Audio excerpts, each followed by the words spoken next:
أعوذ بالله من الشيطان الرجيم. بسم الله الرحمن الرحيم.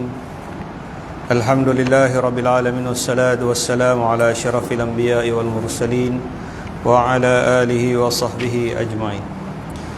اللهم صل على سيدنا محمد النبي الأمي وعلى آله وسلم تسليما. Assalamualaikum warahmatullahi wabarakatuh. Yang bawah dengan azan tu. Tengah-tengah. Awak tu. Azan tutup. Okey. Jadi alhamdulillah tuan-tuan yang dirahmati oleh Allah Subhanahu wa taala. Kita sambung semula pembacaan kitab Fadilah Ramadan ni. Sementara lagi 20 minit sebelum azan Isyak, kita penuhkan masa kita ni dengan pembacaan kitab Fadilah Ramadan. Sambungan dia.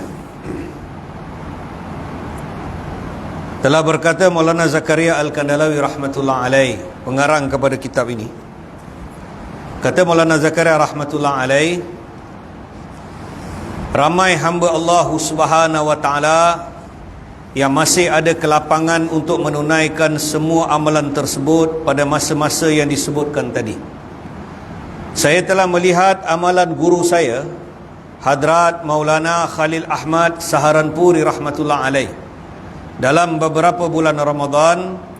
Walaupun sudah tua dan uzur, namun beliau masih lagi mampu membaca Al-Quran dalam salat atau memperdengarkan bacaannya kepada orang ramai sebanyak 1 dan 1/4 juz Al-Quran selepas solat maghrib. Selepas itu, setelah menyempurnakan makan, minum dan keperluan-keperluan lain yang mengambil masa lebih kurang setengah jam, beliau akan menghabiskan 2 hingga 2/1/4 jam untuk bersolat tarawih semasa tinggal di India, dan selama 3 jam untuk solat isyak dan tarawih semasa tinggal di Madinah. Selepas itu, mengikut perubahan musim, setelah berehat selama 2 hingga 3 jam, beliau akan membaca Al-Quran di dalam solat tahajud, dan setengah jam sebelum subuh beliau akan makan sahur. Jadi waktu yang paling baik kita makan sahur setengah jam sebelum azan subuh. Itu sunnah makan sahur dia. Jadi Maulana Khalil Ahmad rahmatullah alaih, dia akan makan sahur betul-betul 30 minit, setengah jam sebelum azan subuh. Tapi dia bangun awal lah. Kita pun bangunlah awal. Sebaiknya 1 jam sebelum azan subuh tu kita bangun, kita mandi. Paling baik bangun dan mandi. Mandi waktu sebelum subuh ni baik untuk kesihatan badan kita. Cuma bila kita mandi pagi ni, kena berhati-hatilah. Sebab kebanyakan orang kita tengok, dia meninggal, mati dalam bilik mandi. Dia kadang-kadang dia kena stroke. Dalam kebanyakan kes kita tengok, kebanyakan orang kadang dia kena stroke dalam bilik mandi. Dia pengsan dalam bilik mandi, dia jatuh dalam bilik mandi. Jadi apabila dibuat hasil kajian ni, jadi dia dapati kebanyakan orang ni dia kena stroke ni disebabkan pembuluh darah dia pecah. Dan antara sebab pembuluh darah dia pecah ni bila dia ada kaitan dengan cara mandi kita. Kan? Jadi sunnah mandi ni dia daripada bawah ke atas, daripada kaki kepala. Jangan kita masuk bilik mandi pagi-pagi, kan? Kalau orang dah berumur lah, terutamanya orang yang dah 60-70 tahun ni, saluran darah dah sempit dah. Kan? Bila umur kita dah 60-70 ni, biasanya kita dah tua, badan kita pun dah kecut dah, jadi saluran darah kita pun sempit. Jadi bila dia mandi, terus mandi kepala, panas tu dia turun dan dia naik balik. Itu yang pembuluh darah apa? Jadi sunnah mandi, masuk bilik mandi, sunnah dia kita jurus kaki dulu. Jurus kaki. Lepas kaki, kita jurus dekat lutut kita. Lepas lutut kita bawa ke peha kita. Lepas peha kita pusat kita. Lepas pusat dada. Jadi kita akan rasa ada bahang naik. Hit, dia panggil hit, bahang tu naik. Lepas dada kita ambil tu, kita sebelah kanan kita, jius sebelah kanan. Lepas tu kita jius sebelah kiri. Lepas tu kepala kita ni kita tuang belah kanan. Kemudian kita tuang belah kiri. Baru kita mandi. Jadi itu cara mandi yang sunnah bila Nabi mandi ni. Dia daripada tu, kalau orang kena demam panas kan, kita mandikan budak demam panas, itu cara mandi dia daripada kaki kan. Air sejuk tu kaki, lutut, peha, pusat, dada, kemudian bahu kanan, kiri, kepala belah kepala kita belah kanan, kemudian kiri dan bahu kita. Jadi sunnah dia kita mandilah, bangun awal mandi. Lepas mandi kita pakai wangi-wangian sikit, kita solatlah tahajud kan? 2 rakaat pun cukup kan? Kemudian kita agak-agak 2,5 jam sebelum azan subuh kita makan sahur. Jadi kalau kita dapat makan setengah jam, dalam 20 minit ada lagi 10 minit. 10 minit tu nak buat apa? 10 minit tu adalah waktu istighfar. Waktu istighfar. Jangan bercakap-cakap. Lagi 10 minit nak azan subuh tu, ambil tasbih tu, istighfar. Itu waktu istighfar. Itu waktu istighfar. Jadi balik kepada keterangan ini,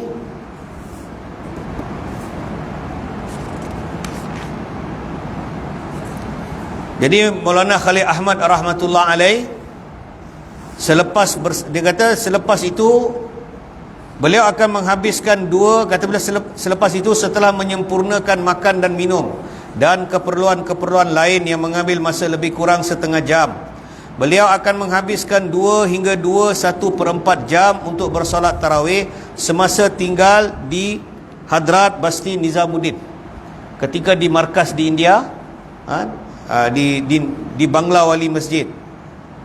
Bila bulan Ramadan, Maulana Zakaria rahmatullah alaih akan menghabiskan 2 hingga 2/1/4 jam untuk bersolat tarawih semasa tinggal di India, dan selama 3 jam untuk solat isyak dan tarawih selama tinggal di Madinatul Taib. Selepas itu, mengikut perubahan musim, setelah berehat selama 2 hingga 3 jam, beliau akan membaca Al-Quran di dalam solat tahajud, dan setengah jam sebelum subuh beliau akan makan sahur. Jadi saya bagi panduan dekat tuan-tuan kan, bila bangun sahur ni apa kita nak buat. Tu saya kata tadi tu, mandi, pakai wangian sikit, semayang tahajud 2 rakaat. Kalau ada masa, baca Quran sikit.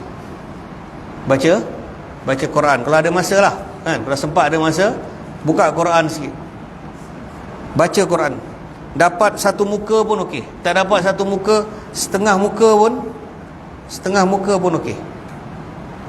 Kalau orang tu tanya, macam mana ustaz, saya tak tahu baca Quran, tak apa, ambil Quran, buka Quran tu, tengok Quran tu kan, tengok, lepas tu ciumlah Quran tu, baca, cium. Ini untuk orang yang tak tahu baca, saya tak tahu baca Quran, tapi tak apa, buka Quran. Saya kata buka Quran, bukan buka Quran dekat telefon. Buka mushaf. Jangan buka Quran dekat phone, cium tali. Itu tak betul. Sebab handphone kita ni kotor. Saya cakap, handphone kita ni kotor. Walaupun handphone tu dipegang oleh ustaz-ustaz, imam-imam, pun kotor. Maksud saya cakap kotor itu bukan kotor zahir. dia kotor dalaman. Betul? Dia kotor dalaman. Macam-macam gambar kita tengok dekat tu. Kalau kita tak buka pun orang hantar. Betul? Macam-macam ada, kan? Daripada tak payah cakap lah kan, macam-macam gambar ada. Itu juga kita tengok itu gambar, itu juga kita macam-macam tulis, itu juga kita nak baca Quran. Jadi takkan kita nak cium kita punya handphone? Tak betul lah. Pegang handphone tak perlu ada wuduk. Ada kita tengok orang nak pergi ambil wuduk pasal apa? Saya nak pegang handphone. Walaupun dalam handphone dia ada software Quran, dia download software Quran, tapi dia pegang handphone dia ada wuduk tak? Tak ada. Pernah tak kita tengok orang pergi ambil wuduk sebab nak pegang handphone? Tak ada, kan? Tapi kalau mushaf, mesti ada wuduk. Jadi waktu tahajud, buka Quran, buka mushaf. Buka mushaf. Sebab apa saya kata buka mushaf? 19 Hadrat Maulana Ilyas rahmatullah alaih, dia meninggal dunia, kalau saya tak silap 1946 dia meninggal. Dia meninggal lebih kurang tahun tu 1946. Jadi 1946 ni, sebelum dia meninggal, ada satu istimak di India, di Bhopal. Satu istimak di Bhopal. Jadi Maulana Ilyas rahmatullah alaih, dalam istimak di Bhopal ni, Maulana Ilyas rahmatullah alaih telah beritahu dengan orang-orang Islam di India, antara intipati, isi kandungan bayan dia, dia beritahu dengan orang-orang Islam di India. Dia kata, aye musalmano, musalman bano, wahai orang-orang Islam, jadilah orang yang benar-benar Islam. Maulana Ilyas rahmatullah kata, aye musalmano, musalman bano, wahai orang-orang Islam, jadilah kamu orang yang benar-benar Islam. Dan Maulana Ilyas rahmatullah alaih beritahu, wallahi demi Allah, aku, Allah subhanahu wa ta'ala telah membukakan di hadapan aku seluruh cahaya nur, seluruh sari ulama. Dia kata seluruh ulama di India, dia sari masyayikh, seluruh masyayikh di India, seluruh sari ulama, sari masyayikh, seluruh ulama di India, seluruh masyayikh sufi, ulama-ulama sufi, seluruh wali-wali Allah di India pada waktu itu, seluruh cahaya kerohanian mereka. Setiap wali Allah ni dia ada dia punya macam mana kita kata, kalau satu orang dia bawa JCB ada macam-macam JCB. Dia ada macam-macam JCB, dia ada macam-macam spek, dia ada macam-macam horsepower lah, kan? Begitu juga ulama ni, dia ada tingkatan-tingkatan dia. Dia ada kekuatan kerohanian dia. Dia ada nur, kekuatan rohaniat dia. Jadi kata Maulana Ilyas, Allah subhanahu wa ta'ala Allah telah menunjukkan kepadaku, Allah telah memperlihatkan kepadaku seluruh cahaya-cahaya kerohanian seluruh ulama di India dan seluruh masyayikh. Dia kata dalam seluruh kerohanian ini aku dah tengok dah, kata dia. Allah telah memperlihatkan kepada aku. Tetapi dalam seluruh cahaya-cahaya ini terdapat satu cahaya, ada satu nur, satu cahaya yang begitu besar dan begitu kuat. Dan cahaya itu aku dapati daripada amalan membaca Al-Quran dengan melihat mushaf pada waktu sebelum subuh. Muzaffar? Kata Maulana Ilyas, semua wali punya keramat, semua wali Allah di India, semua hadrat, semua masyayikh, semua orang punya nur aku dah tengok dah, kata dia. Kata Maulana Ilyas, dapat barakatuhu, Allah Ta'ala tunjukkan dia. Dia kata, likin Akan tetapi dalam semua cahaya yang aku tengok ni, aku dapati ada satu nur, ada satu cahaya yang begitu besar dan begitu kuat. Dan bila aku dapati cahaya itu keluar daripada mulut orang yang membaca Al-Quran dengan memegang mushaf, pegang Quran pada waktu tahajud, maknanya sebelum subuh. Satu orang yang baca Quran sebelum subuh, kalau dia baca Quran hari-hari sebelum subuh, dia baca satu muka je, tapi hari-hari baca, dia punya mulut bahaya. Tahu bahaya? Orang Melayu kata apa? Masin cakap dia. Kalau hari-hari baca Quran sebelum subuh ni, dia ada karamah dia. Tapi kata Maulana Ilyas rahmatullah alaih, baca dengan memegang mushaf, pegang mushaf dia. Jadi innal Quran al-fajr, ayat tu kan, baca ayat Quran pada waktu fajar. Jadi bacalah Quran. Jadi antara amalan Maulana Ilyas rahmatullah alaih, bangun di awal pagi sebelum subuh, mandi. Kita ni bulan Ramadan, kita tak tahu bila Lailatul Qadar. Allah ke malum hai. Lailatul Qadar kita tak tahu, Allah ke malum hai. Yang tahu hanyalah Allah. Tapi kalau kita bangun tiap-tiap malam, kalau kita bangun pukul 5 je, saya tak bagi tahu pukul 2, pukul 3, itu memang terror lah tu. Kan? Bulan Ramadan ni kadang kita tidur lambat. Kan? Kadang lepas tarawih kan, Husin ajak bagi chai lah. Kan? Mana ustaz? Kedai babu lagi, borak cerita sampai pukul 11.30, 12 baru kita nak balik. Sampai rumah kan bini nak borak lagi, nak itu nak ini, dah 12.30 kan, tengok TikTok lagi, baca WhatsApp, jawab itu, pukul 1 baru tidur. Nak bangun pukul 4, ya Allah, ya Allah, kan, nak bangun susah. Tapi kalau kita bangun pukul 5, kita mandi, tu saya kata kita bangun, kita mandi, sunnah mandi. Sebab kalau kita berlaku malam tu Lailatul Qadar, kita solat dalam keadaan kita selepas kita bersih. Jadi kita mandi, kita pakai sedikit, kita sentuh tangan kita pada wangi-wangian. Sebab apa? Kalau malam itu berlaku Lailatul Qadar, bila tiba Lailatul Qadar, Jibril alaihissalam akan turun bersama dengan 70,000 para malaikat.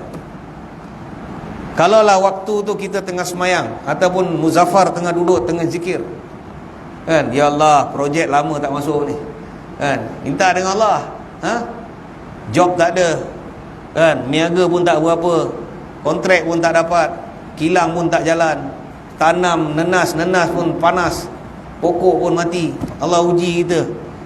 Waktu tu kita sedang zikir, sedang solat dalam keadaan kita lepas mandi dan dalam keadaan wangi.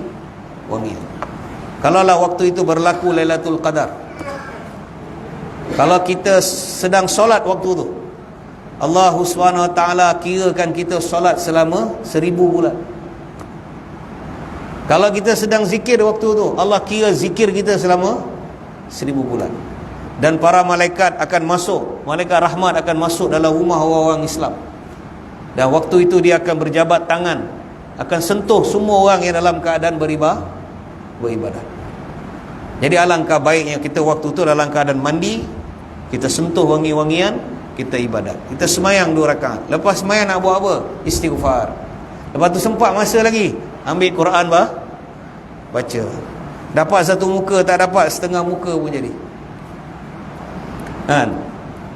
Lagi setengah jam, 20 minit nak azan, kita pun makan sahur. Makan dia 10 minit je, bukan lama pun. Tengok ada lagi 10 minit, lagi 5 minit nak azan subuh, capai tasbih tu. Kan? Kalau ada digital, nak pakai tasbih, pakai tasbih. Kan? Apa nak baca? Istighfar. Astaghfirullah wa atubu ilaih. Ya Allah, amara guna maafar. Ya Allah, हमारा गुनाह माफ फरमा। अल्लाह सबसे बड़ा है kan, Allah bada ihsan hai. Manusia kata Allah bada ihsan hai. Ya Allah, ada satu orang badui dalam hadis muntakab, ada satu orang badui, dia duduk ujung kampung. Badui ni dia datang jumpa Nabi sallallahu alaihi wasallam. Dia kata, ya Rasulullah, aku ni satu orang yang banyak dosa, dan dosa aku banyak. Nabi sallallahu alaihi wasallam beritahu, wahai badui, kul, katakanlah, Allahumma ghafirli. Nabi kata kul, cakap Allahumma ghafirli. Badui ni kata Allahumma ghafirli. Nabi kata kul, Allahumma ghafirli. Badui ni kata Allahumma ghafirli. Nabi kata kul, Allahumma ghafirli. Badui kata Allahumma ghafirli. Thalatha, 3 martabat. Lepas tu Nabi kata, chalo, dah pergi, Allah dah maafkan kau. Allah dah maafkan kau. Iyalah. Tapi istighfar dengan ikhlas, istighfar dengan sungguh-sungguh istighfar. Jadi bila lepas sahur lagi 10 minit kita nak azan, ambil biji tasbih tu, kita kira lah, zikir lah, istighfar lah seberapa yang kita dapat. Istighfar yang pendek je, astaghfirullah wa atubu ilaih. Ya Allah, ampunkanlah segala dosa-dosa saya dan saya bertaubat, ya Allah. Kalau boleh cakap bahasa Melayu, ya Allah, saya dah tua. Saya dah tua dah. Umur saya pun dah 70 tahun, ya Allah. Itulah waktu, kata para ulama, kata Syekh Mutawalli Asy-Sya'rawi, waktu yang paling baik untuk kita bermunajat dengan Allah ni sebenarnya kita mengadu dengan Allah. Allah suka kita bercakap-cakap dengan Allah. Tahu? Allah suka kita. Kadang-kadang kita doa, tapi kita tak tenggelam dalam doa kita. Kita hanya baca doa.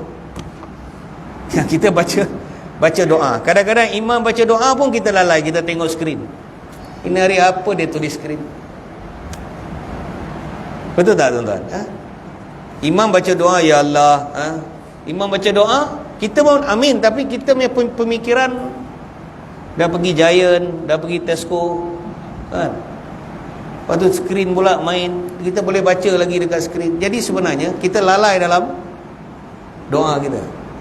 Jadi bila waktu tahajud, kata Syekh Mutawalli Asy-Sya'rawi, kita kena tenggelam dalam doa kita. Maknanya kita duduk bersimpuh depan Allah Ta'ala, dan kita mengadu dengan Allah. Kita bercakap-cakap dengan Allah. Kita cakap dengan Allah, kita bercakap dengan Allah, ya Allah, saya sudah tua, umur saya dah 60 tahun. Ya Allah, Engkau dah bagi aku macam-macam nikmat, ya Allah. Kau telah bagi aku rezeki, Kau bagi aku rumah, Kau bagi aku anak, tapi aku telah lalai daripada mengingati Engkau lah, ya Allah. Hari ini umur aku aku telah mengakhiri kebanyakan daripada umur aku, dan sekarang aku sedang berada di penghujung hayat aku. Ya Allah, maafkanlah aku. Bila kita berdoa begini, dia akan menyentuh kita punya perasaan, dan bila perasaan, dia akan mengalirkan air mata. Maulana Zakaria rahmatullah alaih kata, apabila satu orang doa 2 rakaat namaz, satu orang tanya Maulana Zakaria, macam mana saya nak tahu semayang saya Allah terima? Macam mana saya nak tahu Allah Ta'ala terima saya punya doa? Maulana Zakaria rahmatullah alaih kata, bangun waktu tahajud, semayang 2 rakaat, 2 jam sebelum subuh. 2 rakaat 2 jam sebelum subuh, dengan 2 titisan air mata. Allah kabul farma. Allah akan kabulkan seluruh permintaan kamu. 2 rakaat namaz, 2 jam sebelum subuh, dengan 2 titisan air mata, Allah kabulkan. Jadi waktu sahur kita bangun awal, kita mandi, kita pakai wangi-wangian, semayang 2 rakaat, kita doa, kita Kita baca Quran sikit. Saya tak tahu baca Quran lah ustaz. Tak apa, buka Quran, tengok Quran dan cium Quran. Kemudian penghujung sahur lagi 5 minit istighfar. Mintalah dengan Allah apa yang kita nak, antara keperluan dunia dan keperluan akhirat kita. Jadi insya-Allah lah tuan-tuan ya. Jadi saya berhenti takat ni dulu. Insya-Allah kita sambung esok malam insya-Allah. A'udzubillahi minasyaitonirrajim. Bismillahirrahmanirrahim. Alhamdulillahirabbil alamin wassalatu wassalamu ala asyrafil anbiya'i wal mursalin wa ala alihi wa sahbihi ajmain. Allahumma salli ala sayyidina Muhammadin nabiyil ummi wa ala alihi wa sallim taslima. Rabbana ighfir lana wa liwalidayna wa lil mu'minina yawma yaqumul hisab. Rabbirhamhuma kama rabbayana saghira. Rabbana atina fid dunya hasanah wa bil akhirati hasanah wa qina adzabannar. Wa sallallahu ala sayyidina Muhammadin nabiyil ummi wa ala alihi wa sahbihi wasallam. Subhana rabbika rabbil izzati amma yasifun. Wassalamun ala al mursalin walhamdulillahi rabbil alamin. Assalamualaikum warahmatullahi wabarakatuh.